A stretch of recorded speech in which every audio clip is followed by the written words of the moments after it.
ಮಾತೃಭಾಷೆಯಲ್ಲಿ ವೈದ್ಯಕೀಯ ಶಿಕ್ಷಣಕ್ಕೆ ನಿರ್ಧಾರ. ನಾಗಪುರಕ್ಕೆ ಪ್ರಧಾನಿ ನರೇಂದ್ರ ಮೋದಿ ಭೇಟಿ.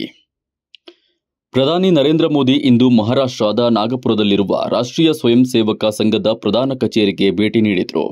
ಆರ್ಎಸ್ಎಸ್ ಕೇಂದ್ರ ಕಚೇರಿ ಸ್ಮೃತಿ ಮಂದಿರದಲ್ಲಿರುವ ಸಂಸ್ಥಾಪಕ ಕೇಶವ ಬಲಿರಾಮ್ ಹೆಡ್ಗೇವಾರ್ ಅವರ ಸ್ಮಾರಕಕ್ಕೆ ಭೇಟಿ ನೀಡಿದ ಪ್ರಧಾನಿ ಪುಷ್ಪನಮನ ಸಲ್ಲಿಸಿದರು. 1925ರಲ್ಲಿ ಡಾಕ್ಟರ್ ಕೇಶವ ಹೆಡ್ಗೇವಾರ್ ಅವರು ನಾಗಪುರದಲ್ಲಿ ರಾಷ್ಟ್ರೀಯ ಸ್ವಯಂ ಸೇವಕ ಸಂಘವನ್ನು ಸ್ಥಾಪಿಸಿದ್ದು, ಇದೀಗ ಆರ್ಎಸ್ಎಸ್ ಶತಮಾನೋತ್ಸವವನ್ನು ಆಚರಿಸಲಾಗುತ್ತಿದೆ. ಇದರ ಅಂಗವಾಗಿ ಸಂಘದ ಪ್ರತಿಭದ ಕಾರ್ಯಕ್ರಮ ಹಾಗೂ ಗುಡಿಪಾಡುವೆಗಳನ್ನು ಆಯೋಜಿಸಲಾಗಿದ್ದು, ಪ್ರಧಾನಿ ಅದರಲ್ಲಿ ಪಾಲ್ಗೊಂಡರು. ಇದೇ ವೇಳೆ ಹೆಡ್ಗೇವಾರ್ ಜನ್ಮದಿನೋತ್ಸವದ ಅಂಗವಾಗಿ ನಿರ್ಮಿಸಲಾಗುತ್ತಿರುವ ಹೈಟೆಕ್ ಆಸ್ಪತ್ರೆಯ ವಿಸ್ತರಣಾ ಘಟಕಕ್ಕೆ ಪ್ರಧಾನಿ ಶಂಕುಸ್ಥಾಪನೆ ನೆರವೇರಿಸಿದರು. 2024ರಲ್ಲಿ 3ನೇ ಬಾರಿಗೆ ಪ್ರಧಾನಿ ಆದ ಬಳಿಕ ಇದೇ ಮೊದಲ ಬಾರಿಗೆ ಪ್ರಧಾನಿ ನರೇಂದ್ರ ಮೋದಿ ಆರ್ಎಸ್ಎಸ್ ಕೇಂದ್ರ ಕಚೇರಿಗೆ ಭೇಟಿ ನೀಡಿದ್ದಾರೆ. ರಾಷ್ಟ್ರೀಯ ಸ್ವಯಂ ಸೇವಾ ಸಂಘದಲ್ಲಿ ಪ್ರಚಾರಕ್ಕಾಗಿ ಸೇವೆ ಸಲ್ಲಿಸಿರುವ ಪ್ರಧಾನಿ ನರೇಂದ್ರ ಮೋದಿ ಸಂಘದೊಂದಿಗೆ ಅವಿನಾಭಾವ ಹೊಂದಿದ್ದಾರೆ.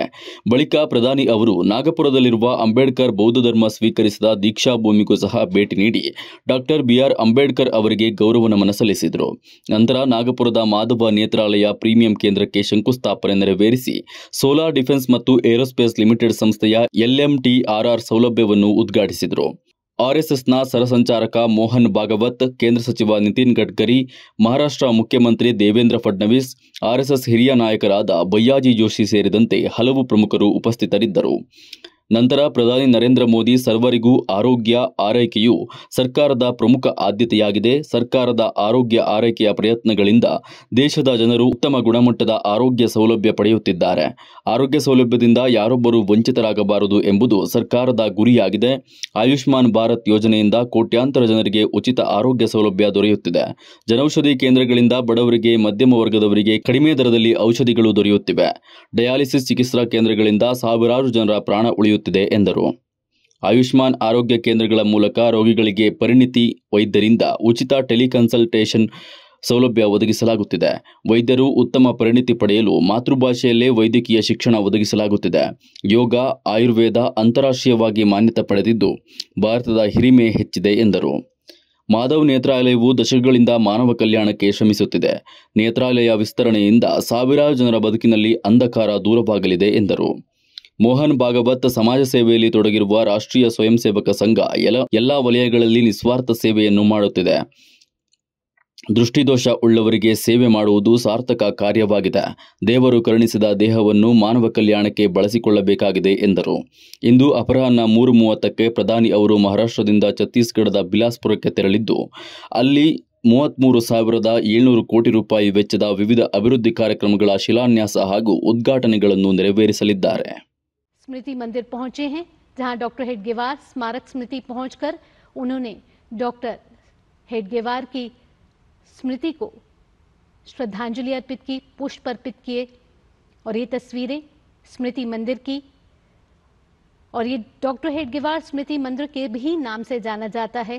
और आज प्रधानमंत्री नरेंद्र मोदी नागपुर के दौरे पर हैं।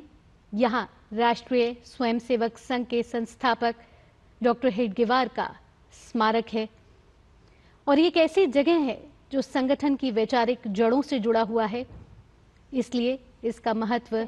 दीक्षा भूमि पहुंचे हैं, जहां उन्होंने डॉक्टर BR अंबेडकर को श्रद्धांजलि अर्पित की है। आपको बता दें कि प्रधानमंत्री आज महाराष्ट्र के दौरे पर हैं, और महाराष्ट्र में आज गुड़ी पड़वा भी मनाया जा रहा है। ऐसे में प्रधानमंत्री इस समय अब से कुछ देर पहले दीक्षा भूमि पहुंचे हैं। और आपको बता दें कि दीक्षा भूमि वही जगह है जहां डॉक्टर बाबा साहब अंबेडकर ने साल 1956 में बौद्ध धर्म की दीक्षा ली थी। उसी समय से प्रत्येक विजयदशमी को हजारों की संख्या में बौद्ध अनुयायी यहाँ आते हैं और प्रार्थना करते हैं। आपको बता दें कि प्रधानमंत्री नरेंद्र मोदी दीक्षा भूमि पहुंचे, और इससे पहले आपको बता दें मंत्रालय की रील प्रस्तुत की जाएगी, जो हमारी यात्रा और उपलब्धियों की झलक है। संकल्प से सिद्धि की है। 18 मार्च 2018 गुड़ी पाड़वा के शुभ मुहूर्त पर माधव नेत्रालय सिटी सेंटर का विधि 4 मॉड्यूलर ऑपरेशन थिएटर अर्थात OT अंतर्राष्ट्रीय के मंत्र को तन मन धन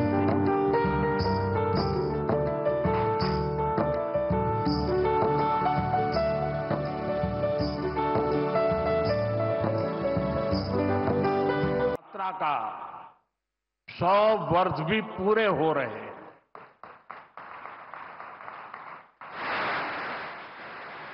आज इस अवसर पर मुझे स्मृति मंदिर जाकर पूज्य डॉक्टर साहब और पूज्य गुरुजी को श्रद्धांजलि अर्पित करने का सौभाग्य मिला।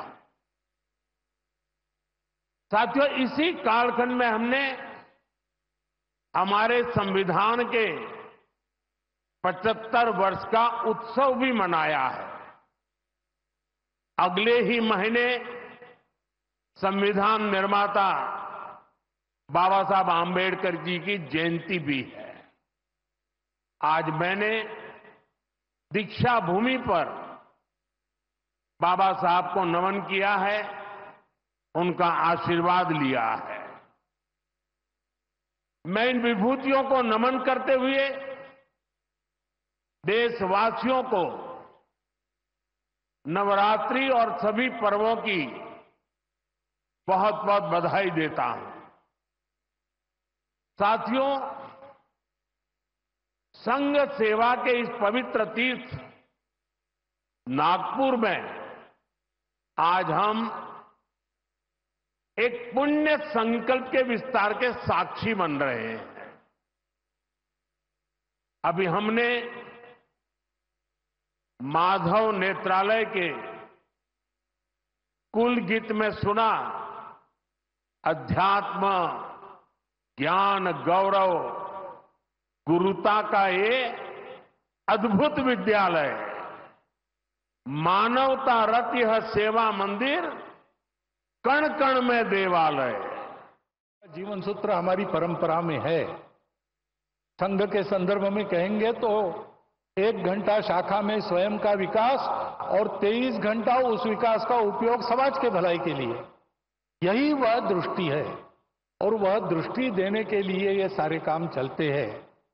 ये सारे काम इसी दृष्टि से चलते हैं, इसलिए उत्तम चलते और ऐसे ही उत्तम चलते रहेंगे। अनुकूलता पाने के बाद भी, साधन संपन्नता होने के बाद भी करने वालों का भाव यही रहेगा, तब उस साधनों का उपयोग भी अच्छी तरह होकर समाज लाभान्वित होगा।